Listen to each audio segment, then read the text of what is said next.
Sí, buen Padre que estás en el alto cielo, gracias debemos darte nuevamente, Señor, porque tú nos guardas.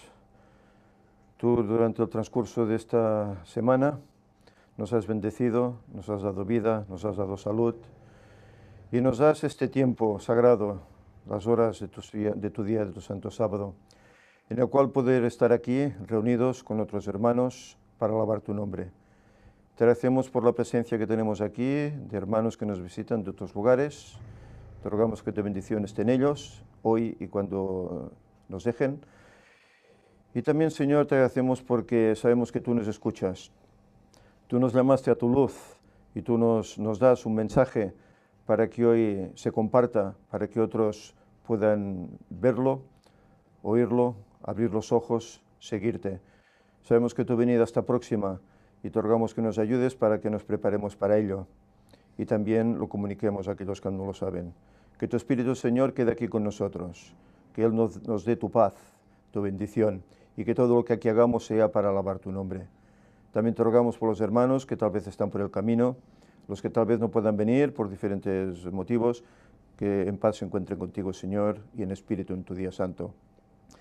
Todo ello, Señor, te lo suplicamos en el bendito nombre de Jesús. Amén.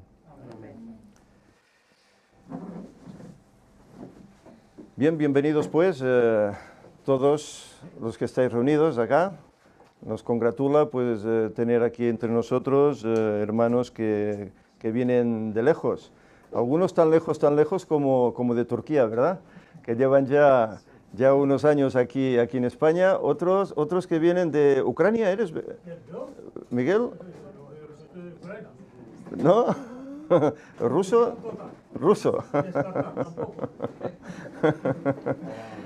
Nos llegan hermanos, ya ves, de muchos lugares del mundo. Algunos de ellos ya llevan un tiempo aquí en España, aunque no residen aquí con nosotros, sino que han venido de lugares distantes de España.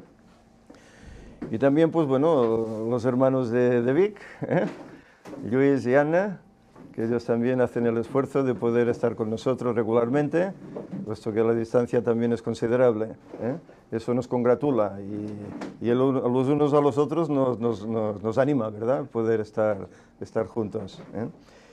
Bien, también deseo saludar a todos nuestros hermanos y amigos que están conectados en el Internet, puesto que, como sabéis, emitimos normalmente en directo y hay muchos hermanos que nos siguen desde diferentes puntos del mundo. Muchos madrugan. Esta semana yo hablaba con una hermana que decía, bueno, nos veremos el sábado, que tendré que madrugar para seguirles, ¿no? Que muchos madrugan para poder seguir el programa. Y es de felicidad y todos formamos pues ese pueblo, ¿verdad? Que tenemos ese mismo sentir, esperando que Cristo pronto regrese en esa fecha prohibida en la Iglesia Adventista, ¿verdad?, pero que sabemos que por la Escritura y por los escritos de Ellen White es real. Nos demuestran en estos dos aspectos que los 6.000 años concluyen en 2031 y que Cristo va a venir entonces, no hay más, ni vendrá después ni vendrá antes. Que no hay quien asevera que es que los días serán acortados, sí, pero no los días proféticos. El término es exacto, es matemático. Sí que será acortado es el periodo de persecución que va a haber, cual nunca fue, como lo fue durante el periodo de 1260 años. Fue acortado, pero no el periodo profético. Terminó cuando tenía que terminar, en 1798. Pues hoy va a suceder lo mismo. Bien, en esta semana tenemos pues una nueva lección de escuela sabática. Estamos ya en la lección número 7. La lección se titula Líderes siervos, o siervos líderes, como queráis decirle. Es decir, que la lección de esta semana, Pedro nos habla acerca de los dirigentes de la Iglesia, sobre todo aquellos a los cuales el Señor ha dado una responsabilidad, y es llevar el rebaño. Sabéis que la Biblia, ya el mismo Jesús, hacía una comparativa con la Iglesia, con un rebaño de ovejas, ¿verdad? Él mismo se llamaba, ¿qué? Pastor, el buen pastor, ¿verdad? Y los demás, pues, sus seguidores los denominaba como ovejas, ¿verdad?, que tenían que seguir a este buen pastor para no descarriarse y para estar protegidas. Pues bien, Jesús nos dejó. Él estuvo aquí, hizo su ministerio, pero cuando resucitó regresó al cielo, al lugar de donde vino, ¿verdad? pero no nos dejó solos. Él nos dio el Consolador, que está con nosotros hasta el fin, hasta que Él regrese, pero a la vez Él también fue llamando, Él mismo instituyó a unos hombres, 12 concretamente, para comenzar la andadura de la Iglesia aquí en este mundo, ¿verdad? Y no solo fueron esos, sino que ya en los tiempos de Jesús se añadieron otros muchos más a ese grupo. Se cree que allá en el aposento alto habían ya 120 personas. Y posteriormente, después, ya hubo como 500 personas que se iban añadiendo a la Iglesia. Lógicamente, cuando el grupo iba creciendo, pues claro, no estaban todos en un mismo lugar, como los discípulos que estaban en Jerusalén. Estaban dispersos en diferentes lugares. Ya vemos como el mismo apóstol Pablo fue llamado por el Señor para predicar a los no judíos, que estaban en otros lugares, incluso en Israel, pero también esparcidos por Macedonia, Asia, etcétera, etcétera. Incluso Roma, ahí mismo llegó el apóstol, preso, pero llegó. Proféticamente el Señor se lo dijo, tienes que ir allá a dar testimonio.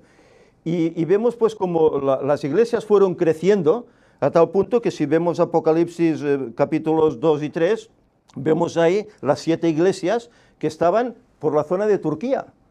Éfeso, Esmirna, Tiatira, etcétera. Estaban por esa zona, ¿verdad?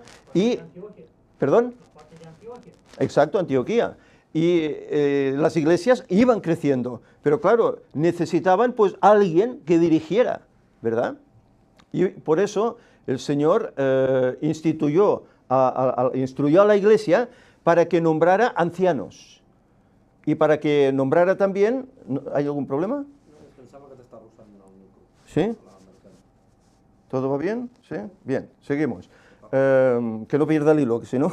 Por eso yo no he dicho nada, tú no me hagas caso a mí. Sí.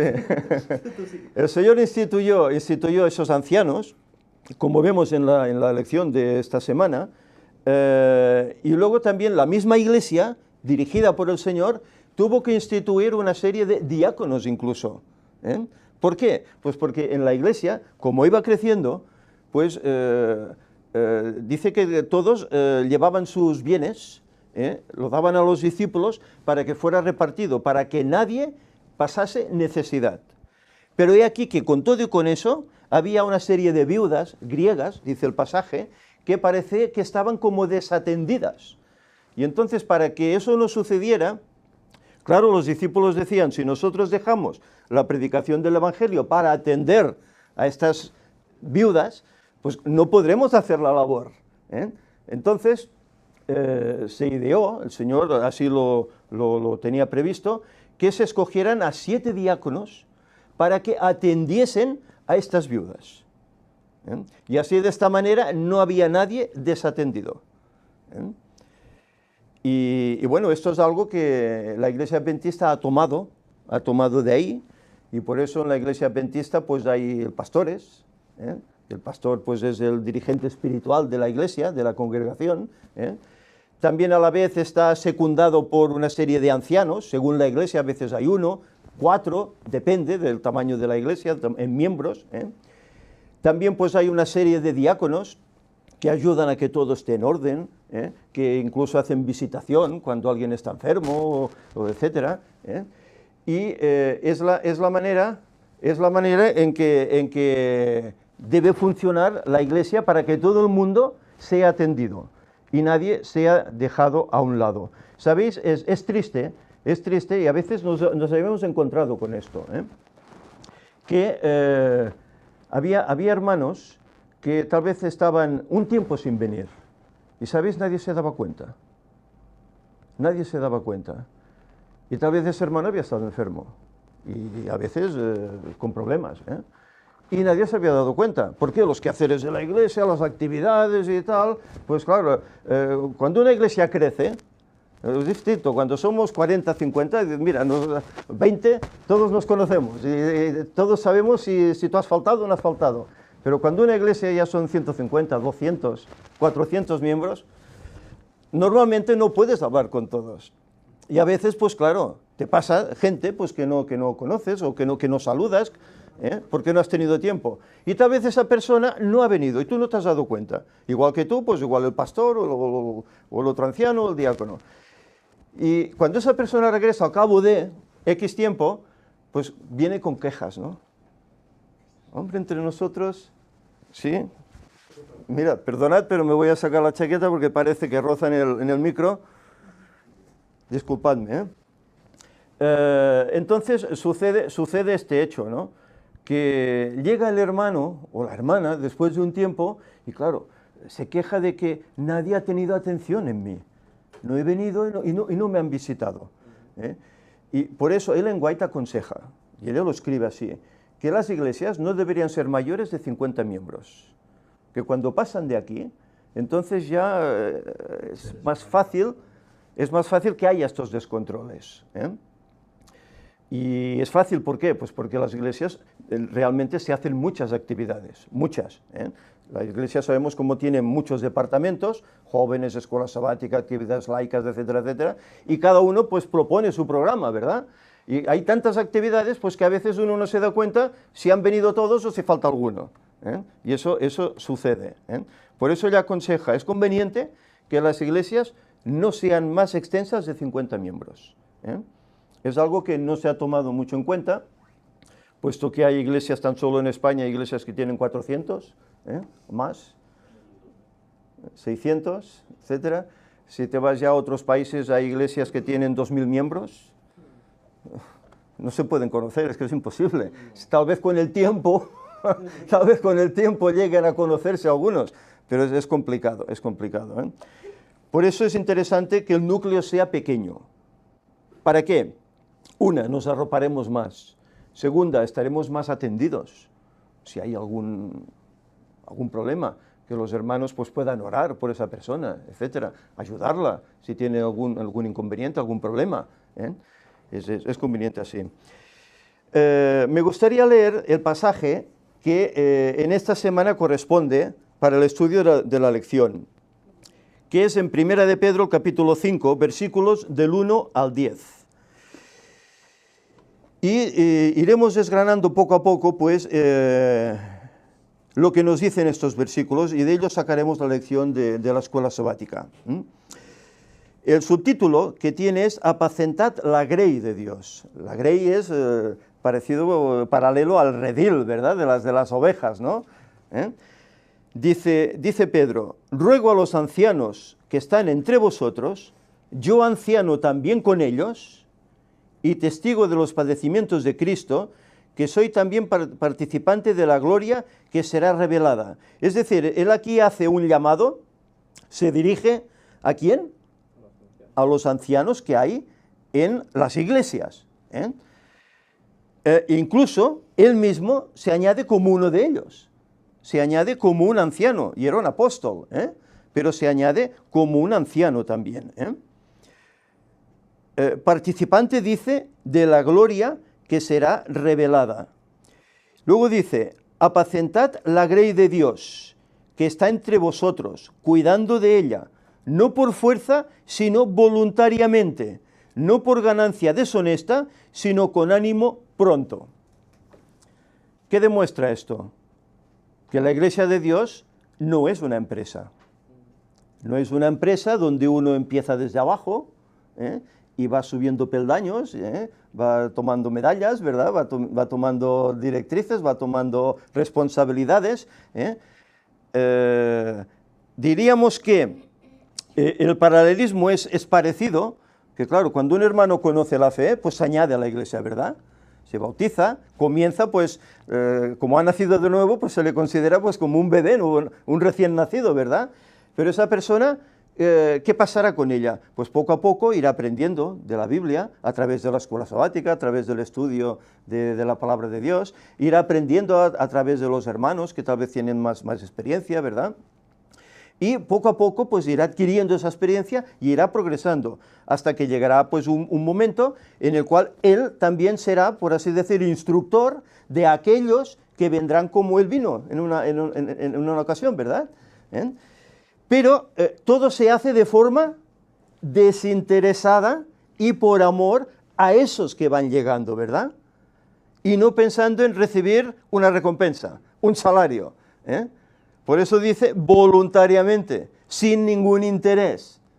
No se trata de, bueno, es que yo, como estoy arriba, pues debo cobrar.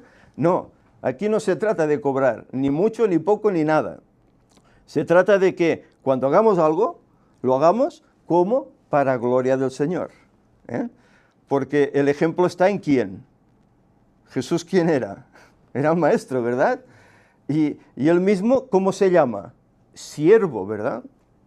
Y él mismo dice que en aquella noche, ¿qué hizo? Se levantó de la mesa, tomó el lugar del siervo, que tenía que tomar el agua y lavar los pies, y lo hace él. Y dice, ejemplo os he dado, como yo he hecho, vosotros también haced. Es decir, que cuanto más uno va creciendo en la iglesia, en experiencia, en rangos a nivel de cargos, etc., más tiene que servir a los hermanos. Pero no para obtener agradecimiento o ser pagado por precio, sino hacerlo por amor a ellos y, en definitiva, a Dios. Porque lo que está haciendo es cuidar de la grey del Señor. Y sabéis, el que hace esto, dice la Escritura que será recompensado, y aquí lo veremos en la misma lección, como allá será recompensado por el servicio que ha hecho a los hermanos. Vamos adelante. Dice más, no como teniendo señorío sobre los que están a vuestro cuidado, sino siendo ejemplos de la grey. Fijaros que aquí aún añade más el apóstol Pedro, no como teniendo dominio sobre los demás, sino cuidándolos, ¿verdad? Viendo que tal vez como más experiencia, con más conocimiento, pues tienes más responsabilidad hacia aquellos hermanos que son novicios, que necesitan consejo y directrices. Y dice, cuando aparezca el príncipe de los pastores, vosotros recibiréis la corona incorruptible de gloria. ¿Os fijáis? Si hacéis estas cosas, cuando aparezca el príncipe de los pastores, ¿quién es el príncipe? Y aquí está en mayúsculas, Jesús, ¿verdad? Cuando aparezca, él está haciendo referencia ¿a qué? A la segunda venida. Cuando aparezca. Es decir, que él no dice, ahora cuando venga, ¿no? Porque sabía que en sus tiempos Cristo no iba a regresar. Porque incluso él mismo, en su segunda carta, vemos cómo escribe, hermanos, no ignoréis esto, que para el Señor un día es como 1000 años, haciendo referencia a esos 6000 años de la creación, puesto que remite a eso, ¿verdad? Remite a la creación, a Noé, etc. Pues fijaros, él estaba convencido de que no vería en vida a Jesús en sus días, sino que vendría posteriormente, al cabo de mucho tiempo. Él lo tenía esto revelado. ¿Sabéis? Esta semana, allá en el Facebook, en esta red social, se levantó un diálogo acerca de este tema, ¿no? De la fecha, etcétera, etcétera, ¿no? Y claro, decían que cómo podemos definir eso, ¿no? Que hay una fecha exacta, ¿no? Que por qué parece ser que si Elena White lo sabía, no lo escribió claramente, ¿no? Bueno, es cierto, Elena White incluso en una visión dice que ella escuchó el día en que Cristo iba a venir, pero que cuando escribió la visión, eso se lo olvidó y no pudo escribir el día. Pero ella hace cantidad de referencias a los 6000 años, y en definitiva, terminando ese tiempo, pues Cristo tenía que aparecer. ¿Por qué el Señor no permitió que ella dijese eso en sus días? Como tal vez no lo dijo Pedro en su momento, si también sabía algo, ¿verdad? Bueno, no era el momento, ¿verdad? En la época de Pedro, ¿cuánto faltaba para que se cumplieran los 6000 años? Quedaban 2000 por delante, ¿verdad? Y en la época de Elena White, ¿cuánto faltaba? Pues 180, casi 190 faltaban. Era momento de comenzar a predicar algo que para ellos quedaba lejano. Habían sufrido ese chasco de 1844, en el cual esperaban que Cristo viniese. Pero no era erróneo el cálculo, ni la fecha, no era erróneo, solo era erróneo el acontecimiento, no era lo que ellos esperaban, ¿verdad? Y muchos salieron pues volviendo a poner fechas, de que no, es que de aquí 5, de aquí 20 años, en tal fecha cercana, vendrá, porque nos equivocamos, pero no era lo correcto. Ella incluso escribe muchas notas al respecto, en el cual dice que no pongamos esas fechas referentes a la terminación de la profecía de los 2300 días, no a nada más. Que no pongamos fecha respecto a la culminación de eso, porque ya concluyó en 1844 y no va más allá. Entonces, ¿por qué el Señor no le permitió que conociera el tema de la fecha exacta, incluso habiéndoselo revelado, que ya lo olvida? Pues porque no era en el momento. Ellos tenían que hacer una labor, tenían que predicar el mensaje del primero y del segundo ángeles. Tenían que predicar eso y limitarse a eso. Exacto. Sabemos cómo a través de toda la historia el Señor ha ido dando la verdad, pero de una forma progresiva. No ha dado toda la verdad ¡buah!, de golpe. Adán no tenía toda la verdad. Abraham no tenía, ni Moisés, ni David, no tenían toda la verdad. El Señor les dio la verdad que necesitaban para su tiempo. Pero como esa es progresiva, a medida que el tiempo va avanzando hacia el objetivo, que es la culminación de los 6000 años, pues Dios va dando más verdad para que te des cuenta de que esto está por terminar. Y de que, tú tienes que prepararte para ese acontecimiento. Y segunda, tienes que compartirlo con otros para que también lo acepten, lo vean, lo acepten. Cosa que ya sabemos cómo habrá gran cantidad de división en este aspecto y de oposición. Fijaros, ¿cuánta gente hay que predica acerca de un fin del mundo en fecha X? Los han habido que lo han predicado en el año 2000. Los han habido que lo han predicado para el año pasado, el 2016. Los hay que lo predican ahora para, no sé si octubre o así, de este año. Exacto. Pero fijaros, la Iglesia, si os fijáis, apenas dice nada al respecto. Pero cuando llegamos a hablar del 2031, todos los ataques salen por todas partes. ¿Por qué será eso? ¿Por qué será eso? Se habla del 2012, no pasa nada. Se habla del 2016, no pasa nada. Pero se habla del 2031, ataques por todas partes. ¿Por qué será eso? ¿No será que tal vez esta es la correcta? Y no es tal vez, es seguro que esta es la correcta. Nos lo evidencia la palabra de Dios y nos lo evidencia el espíritu de profecía, ¿verdad? Pero fijaros, aquel que su fe es débil, que se cree que yo ya lo sé todo, que si el pastor no lo sabe es que el Señor no lo ha revelado, pues esto no se puede saber porque el día y la hora nadie sabe. Y estamos siempre en lo mismo. En vez de decir, bueno, vamos a considerar, vamos a ver, porque ¿cómo es posible que esto sea tan atacado y lo demás ni se mencione? Aquí hay algo que uno tiene que pensar, ¿qué pasa aquí, no? Pero bueno, parece ser que esto no sucede así. Pero fijaros, el mismo Pedro en su época ya sabía este hecho, cuándo concluiría. Y por eso él dice, aparecerá en un futuro, aparecerá, pero no ahora. ¿Qué querías comentar? No, y que si nos damos cuenta, conforme nos vamos acercando al 2031, cada vez salen más fechas en plan... Sí, joder. ¿Se escolta? No sé si sortió o No, que conforme nos acercamos, más sí. al 2031, el enemigo mete más fechas también para confundir. Ya. Que hasta a principios del segundo milenio de esta era, Sí. poner fechas de fin del mundo no era muy normal. Ya. Y ahora ya han habido, en menos de 2 décadas, han habido como 5 o 6 fechas. Ajá. Y eso es para que el mensaje del 2031 pierda fuerza. Sí, Porque para él sabe que es, ¿no? ¿Verdad? claro, él sabe que es el verdadero Es y para va confundir. metiendo fechas para que la gente pierda la creencia, ¿no? Es lógico. El diablo es muy astuto. El diablo ya lo vemos en todos los aspectos. En cada historia bíblica vemos cómo el diablo actúa para transgiversar las cosas que el Señor, las lecciones que el Señor quiere darnos. El diablo actúa para estropearlo todo, ¿verdad? Y en esto está haciendo absolutamente lo mismo, ¿eh? Hay una fecha que es la correcta, y decimos fecha porque realmente es así. No sabemos el día exacto, porque no podremos saberlo, porque pasará lo que tantas veces hemos dicho, ¿verdad?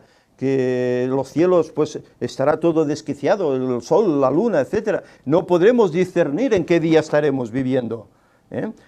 Y por eso es eso de ese día escondido, ¿verdad? Del cual se está hablando, no podremos saberlo. Pero sí que la Escritura y el lenguaje nos ha dado suficientes indicios para saber en qué año es, en qué época del año, ya que Cristo murió en Pascua, y ahí se cumplieron, según el lenguaje, 4000 años. Es que es muy elemental, solo hay que sumar 2 y te vas a 2031, no falla. Primavera, porque Cristo murió en primavera, marzo, abril, ¿eh? Entonces tenemos estos conocimientos. El día exacto será el 14 de abril, será el 11, será el 30 de, mayo, de marzo, no sabemos, porque no podremos saberlo. Pero sí que sabemos que concluirá en primavera del 2031. Y más, por la Escritura sabemos que en sábado obtendréis descanso, dice Isaías. Es decir, que Cristo vendrá en un sábado, en su día, ¿eh? Esto sí que podemos saberlo, pero ¿cuál sábado será? ¿El primero, segundo, tercero o cuarto del mes? No podremos saberlo, ¿eh? Y estas son las directrices, pues, que el Señor nos ha dejado. Pero el diablo, como esto lo tiene tan claro, ¿qué hace? En primer lugar, réplica, hace réplica, porque entre series de dibujos animados, entre trabajos del ecumenismo, que es el proyecto del nuevo orden mundial para el 2030, milenio de paz. En 2030, fijaros, ¿eh? Tantas cosas relacionadas con esa fecha, por esos alrededores, que dices, qué importante debe ser 2031 para que salgan tantas cosas que quieran esconderlo, que quieran ridiculizarlo. Y los hermanos no se dan cuenta. Esto es lo triste. No se dan cuenta. Adelante, hermano. Muy buenos días y feliz sábado a todos nuevamente. Gracias, ¿no? igualmente, hermano. Mira, mi comentario es el siguiente, que creo que es muy importante. Si nos escuchan varios hermanos en la línea de internet o lo que sea, pues mi pregunta es siguiente, que es muy importante para mí. En el último reunión, perdónenme que no hablo muy bien castellano, Sí, ¿no? lo entendemos perfectamente. Hago toda la Se fuerza. esfuerza mucho. Sí.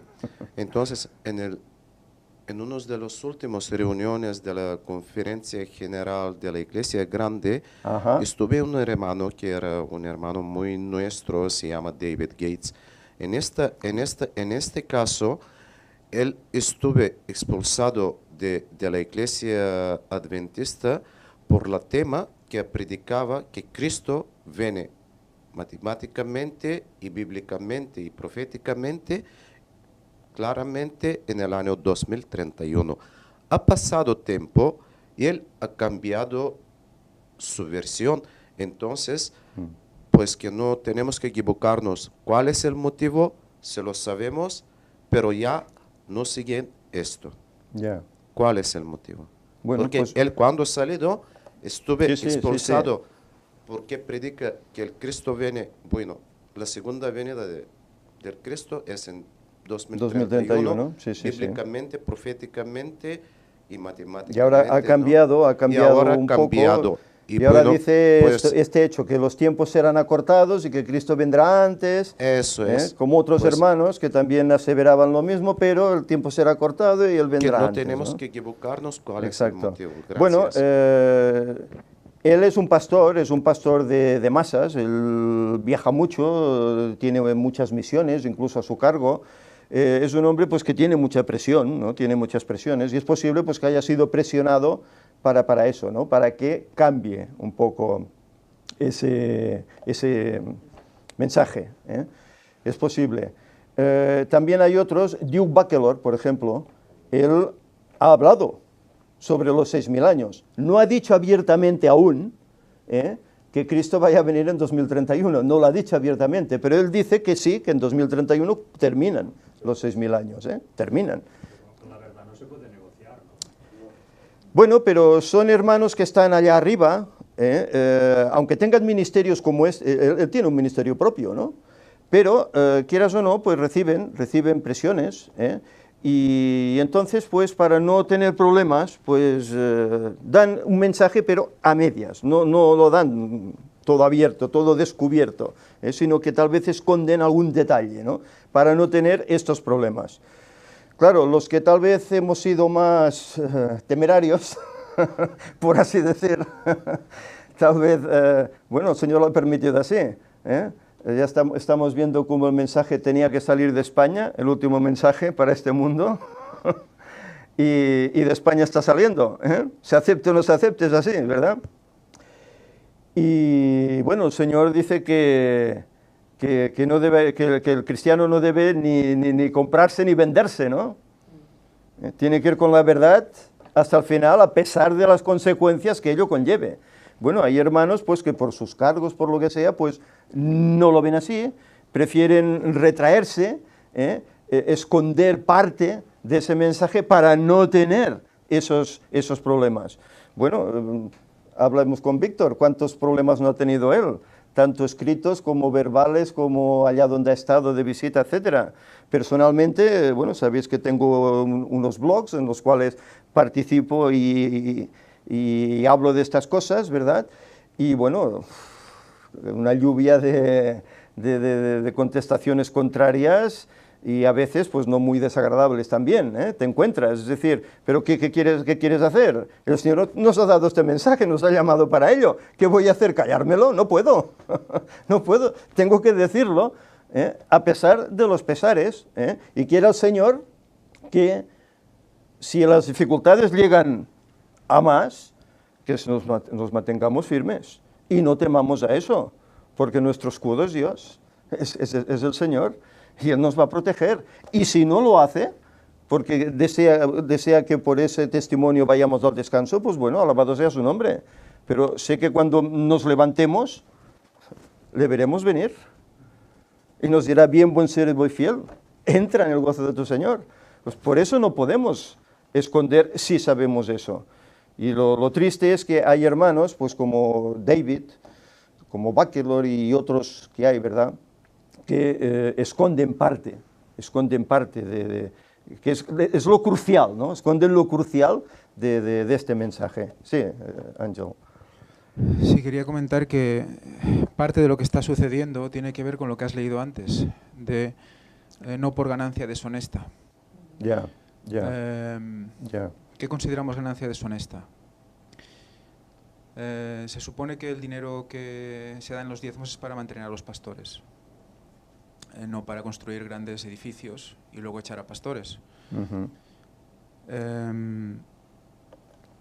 Por lo tanto, el dinero que se recibe de la Iglesia o en la Iglesia, parte viene de subvenciones del Estado por ser iglesia propia, iglesia oficial. Entonces, ¿hasta qué punto es ganancia deshonesta? Dejo la pregunta en el aire. Y luego leer los versículos que nos da la lección del lunes, porque realmente creo que son muy reveladores. Cuando habla en Jeremías 10:21 o Ezequiel 34 del 8 al 10, Zacarías 11:17, un resumen así rápido. Mirad, por ejemplo, Jeremías 10:21. Sí, de los falsos pastores, ¿no? Los pastores que no guían a la grey, ¿no? Exacto. Aquí yo creo que está la clave. Sí. O sea, si nosotros sabemos que el 2031 es el año de la venida de Cristo, en primavera, en Pascua, si sabemos eso, y es verdad presente, todo lo que no sea eso es mentira.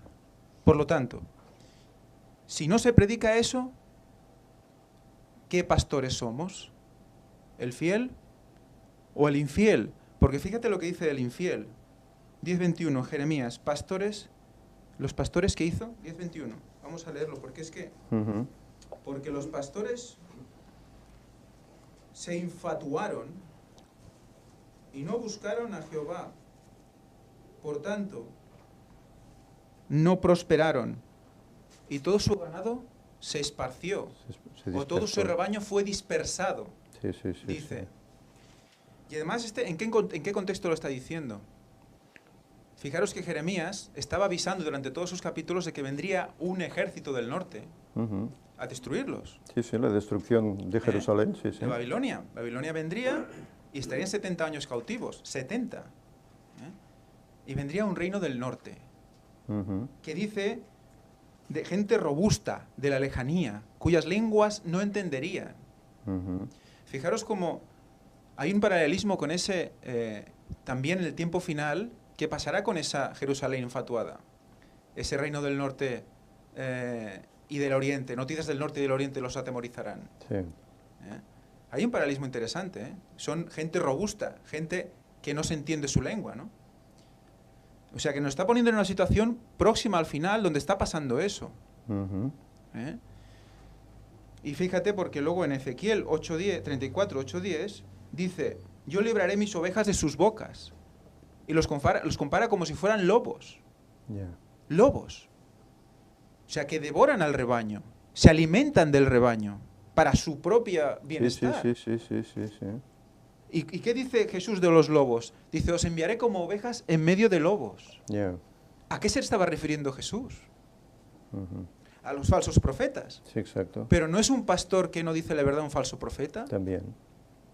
Es que es lógico, Es que lo es porque normalmente una iglesia, los fieles, pues suelen ser, ¿cómo diría yo?, seguidores del líder de la iglesia, que es el pastor, que corresponde en esos 4 o 5 años, ¿verdad?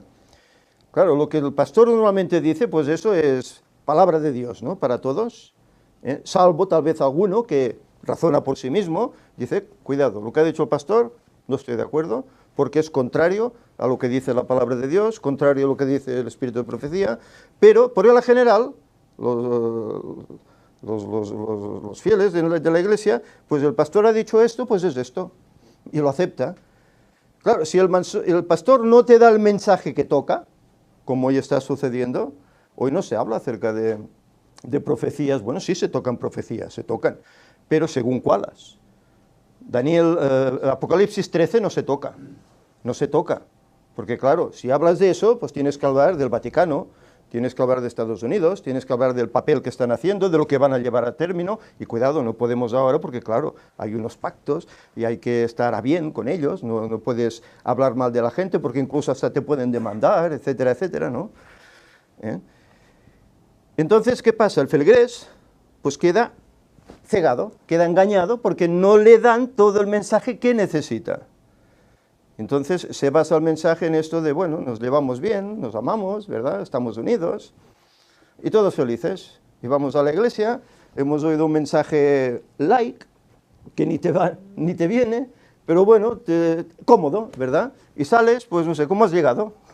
En vez de recibir alimento, en vez de recibir algo que te toque, algo que te despierte, ostras, pues sí, pues yo como cristiano adventista, pues mi deber es comunicar, compartir. Pues no, has llegado allí como si hubieses ido, no sé, a un club, has pasado un rato, ¿verdad? Hola, hola, ¿cómo estás? Muy bien, pues hasta el sábado que viene. Y nos vamos. Con el engaño que hay en el mundo, se debe de poder... ¿Está abierto? Con el engaño que hay en el mundo, que es tan fuerte y tan grande, a la vez se debería de contrarrestar con una verdad total, ¿no? Diciendo claro, la verdad total. Claro. Porque es que si no te quedas a Claro, medias. pero es que el problema, hermano, es que cuando no estás por las cosas que suceden en el mundo y lo relacionas con lo escrito en la palabra de Dios, no sabes en qué tiempo vives, no sabes. Entonces, ¿qué dices? Bueno, es que sí, Cristo vendrá, pero ya vendrá.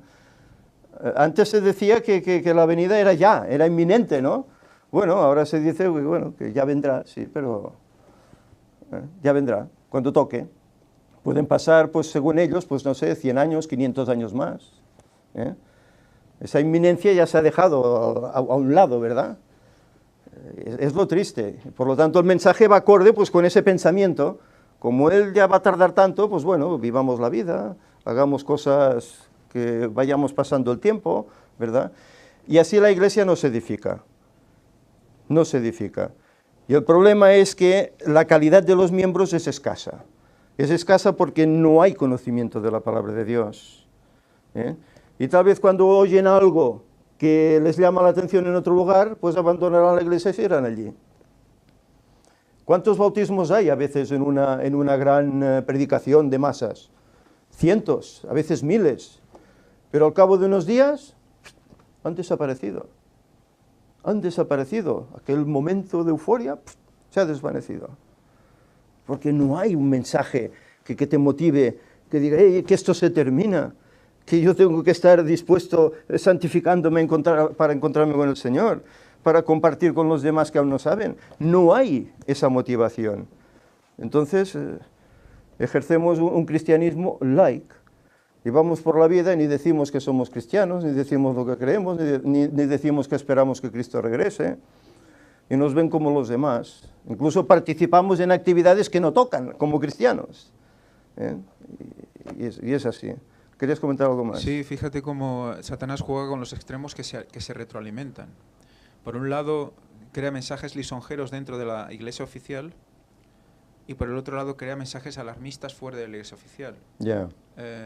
Entonces, es uno, o sea, alimenta al otro. Uh-huh. Y cuando no estás dentro, te meten en el grupo de los alarmistas. Yeah. Si estás fuera... bueno, eso lo hemos vivido mucho tiempo. Exacto. Entonces, claro, la verdad es el equilibrio. Por tristeza, pero sí. La verdad es la verdad. Y ya está. Uh-huh. Y Satanás está intentando estirar hacia un lado y hacia el otro. Y además se retroalimentan. Es como los partidos políticos. Yeah. La extrema derecha alimenta a la extrema izquierda. Sí, siempre estamos igual. Seguimos adelante con estos pasajes. El versículo 5 nos dice, igualmente jóvenes, estad sujetos a los ancianos, y todos sumisos unos a otros, revestidos de humildad, porque Dios resiste a los soberbios y da gracia a los humildes. Es decir, jóvenes, ¿a quién se está refiriendo? Bueno, se está refiriendo a los más inexpertos, ¿verdad?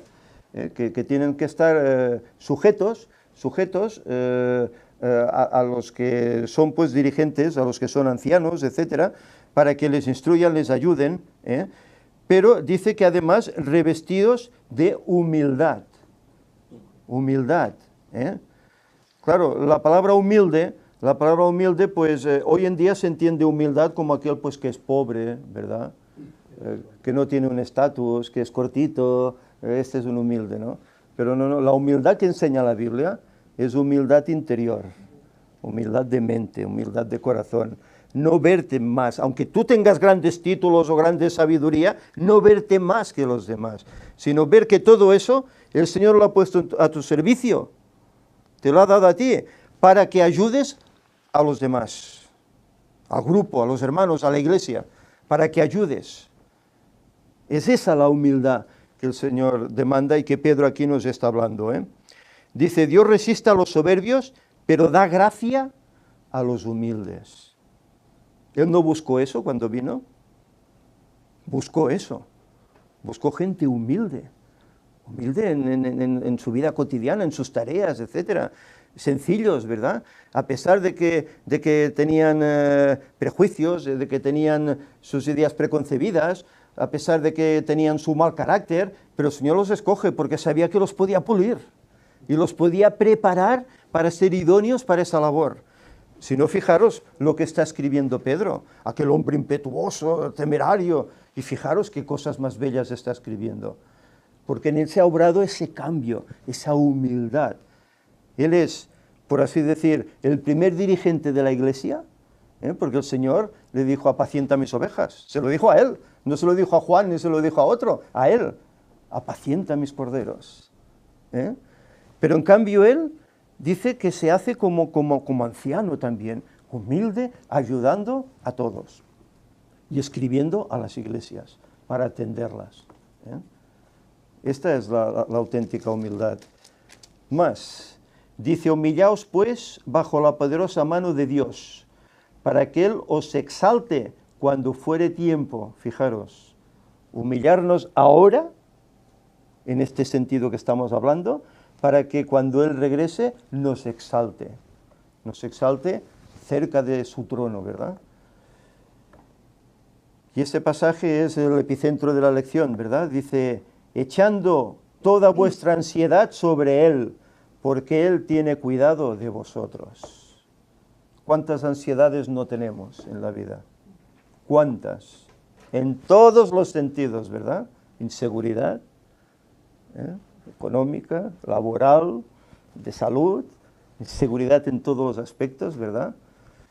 Y aún nosotros podemos dar gracias que estamos aún en un país que dentro de lo que cabe estamos tranquilos y las cosas van relativamente en paz y bien, de momento, Pero cuando vemos lugares, ¿verdad?, donde hay tantos problemas, donde los cristianos padecen, incluso son martirizados por su fe, estén en lo correcto o no, pero son cristianos, ¿verdad? Y son martirizados por su fe, dices, caramba, hay ansiedad en este mundo, hay ansiedad, no hay seguridad, y la única seguridad la tenemos en Cristo, es que no es otra, ¿verdad? Por eso dice, echar toda vuestra ansiedad sobre Él, porque Él os dará la firmeza para resistir en lo bueno y en lo malo. Y luego aquí Él encierra la clave del porqué de todas estas cosas. Versículo 8, sed sobrios y velad, porque vuestro adversario, el diablo, como león rugiente, anda alrededor buscando a quien devorar. Fijaros, y esto lo escribió hace 2000 años. ¿Cómo no estará el diablo hoy? Como león súper hambriento está, intentando echarse encima del que pueda, ¿verdad? Para apartarlo del camino, para hacerlo perder. ¿Y cuánta gente no hay perdida en este mundo? Todas estas doctrinas que vienen del Oriente, ¿verdad? Estas meditaciones, estas doctrinas trascendentales que vienen de por allá, de los reikis y tantas cosas, ¿verdad? Que la gente ve en eso, la felicidad plena, etcétera, y cómo son armas que está utilizando el diablo para engañarlos, para apoderarse de ellos, para devorarlos, Y más, emplea el engaño, pues cuando uno conoce el evangelio auténtico, no le pone trabas, en todos los sentidos, trabas con la familia, ¿verdad? Trabas por el sábado, tal vez en el trabajo, y tantas trabas, tentaciones diversas. Trabas contigo mismo. Exacto, con uno mismo, exacto, con uno mismo. ¿Qué no está haciendo y qué no hará aún en el tiempo que le queda aún? Está dando sus últimos coletazos.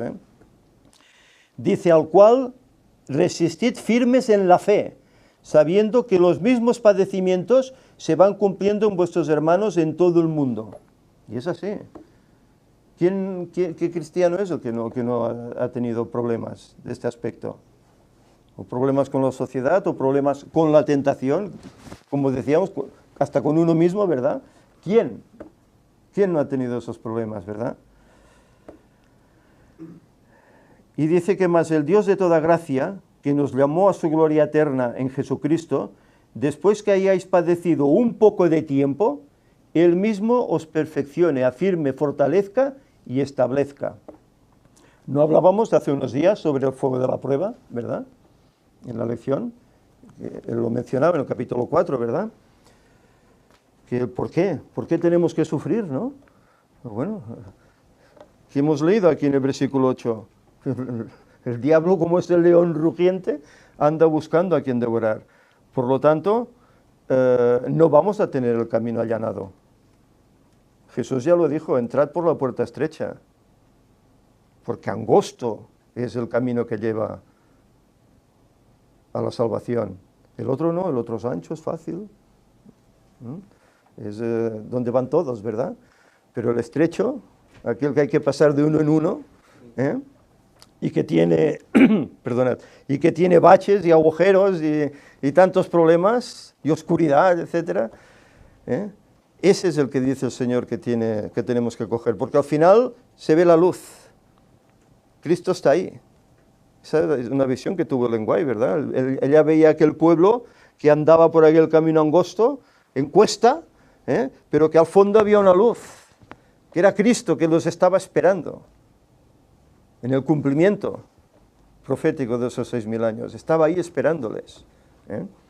Y esa luz les daba ánimos y les ayudaba a seguir adelante.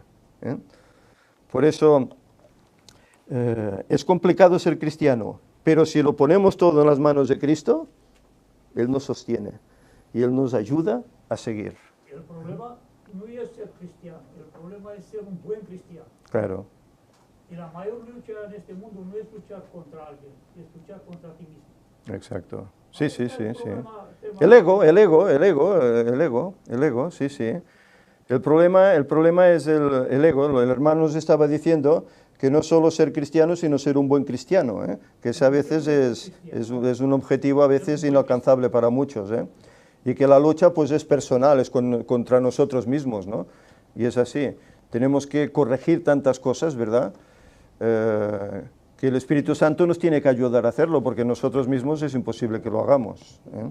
Bueno, pues hay algo que recordar. En la Biblia prácticamente, si una persona espera que Cristo te iluminará, entonces si tú eres un cristiano, ¿la que te invitó Cristo? A ser una luz en este mundo. Entonces tienes que alumbrarte tú mismo. Claro. No es así, porque si uno se alumbra a sí mismo no va a alguna parte, está en oscuridad. Uh-huh.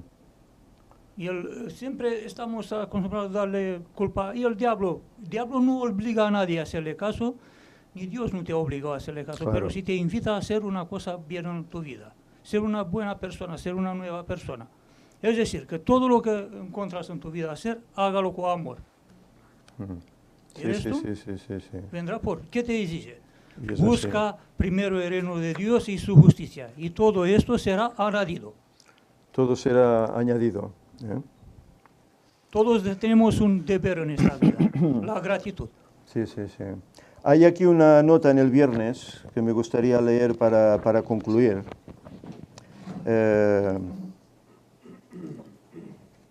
La humillación del hombre, Cristo Jesús, es incomprensible para la mente humana, pero su divinidad y su existencia, antes de que el mundo fuera creado, jamás pueden ser puestas en tela de juicio por los que creen en la palabra de Dios. El apóstol Pablo nos habla de nuestro mediador, el Hijo unigénito de Dios, quien en su estado glorioso tenía la forma de Dios y era comandante de todas las huestes celestiales, y que no obstante, al revestir su divinidad de humanidad, tomó sobre sí la forma de siervo. Siendo quien era, el jefe de las huestes celestiales, el creador de todo, tomó la forma de siervo, dice. Debemos abrir nuestro entendimiento para comprender que Cristo dejó a un lado su manto real, su corona de rey, su elevado mando, y revistió su divinidad con humanidad, para poder encontrar al hombre donde estaba y brindar a la familia humana el poder moral de convertirse en hijos e hijas de Dios. De eso no tenemos que hartarnos de dar gracias, porque aquí se demuestra el amor de Dios por nosotros, ¿no? Que estando perdidos, mereciendo ser destruidos por siempre, Él deja su divinidad, se viste como uno de nosotros, vive todos los problemas que nosotros tenemos en este mundo, como nosotros, ¿verdad?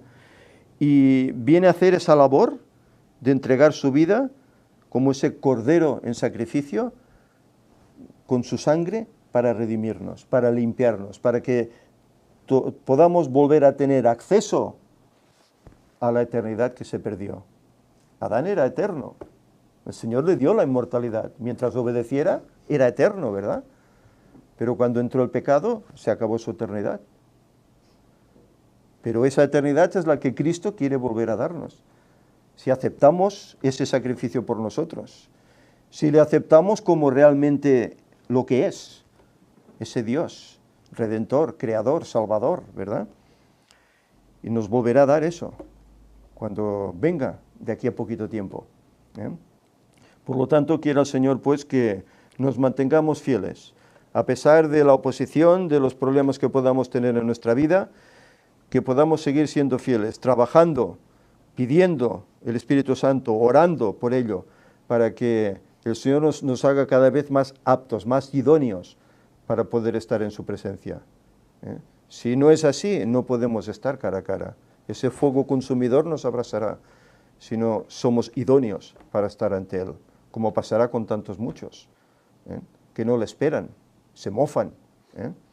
Necesitamos tener esa comunión con Cristo, para asemejarnos a Él, tener su carácter, y ser moldeados para poder estar con Él.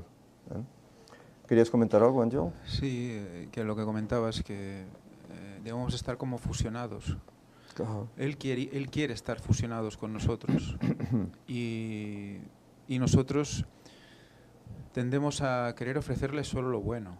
Yeah. Y lo malo, como que si nos fuera a matar o algo, por decírselo, ¿no?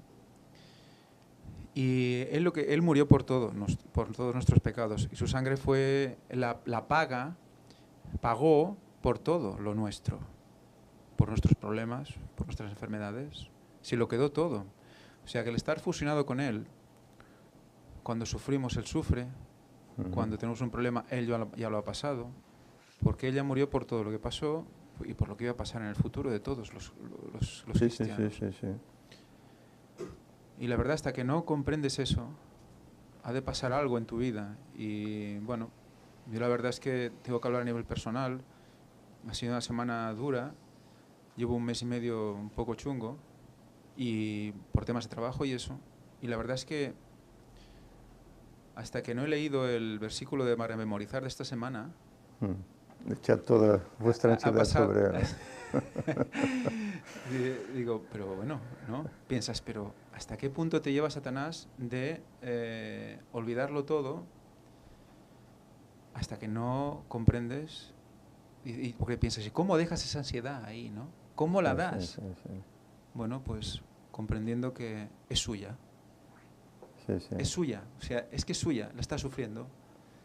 Y Él ofrece eso, sufrirlo por ti. Es muy curioso, es una fusión, no es un Él está allí y yo estoy aquí y le doy algo a Él que está allí, no. Es que es fusión, ¿no? Sí, él se pone en ese problema, en tu vida se pone ahí. Claro, el Espíritu Santo está en nosotros, comparte eso. entonces Dios está ahí, ¿no? Claro. Que tenemos un gran Dios, desde luego. Dios que Él vivió nuestras penalidades y nos entiende. Nos entiende porque no lo ve desde arriba. Él lo vio en sus carnes, estando aquí. Nos entiende. Él sabe el prejuicio del pecado sobre el ser humano, lo sabe. Por eso nos tiende esa mano, ¿verdad? Esa seguridad. Solo nos queda ir a Él, porque si no por nosotros es imposible. Aunque queramos, no podremos. Todo es ponerlo todo a sus pies para que Él dirija, Él haga lo mejor en nuestras vidas. Quiera el Señor que así lo hagamos, y que seamos tal vez dirigentes o no, pero que todos vivamos esa humildad. Compartamos entre todos, nos apoyemos entre todos, nos ayudemos, oremos, porque en definitiva todos viajamos en el mismo barco, todos viajamos el mismo viaje hacia esa Canaán celestial, hacia ese encuentro, y debemos apoyarnos. Tengamos más experiencia, más conocimiento o menos, tenemos que apoyarnos y viajar juntos. Que el Señor nos ayude en ese aspecto. Vamos a finalizar, lo haremos con una oración.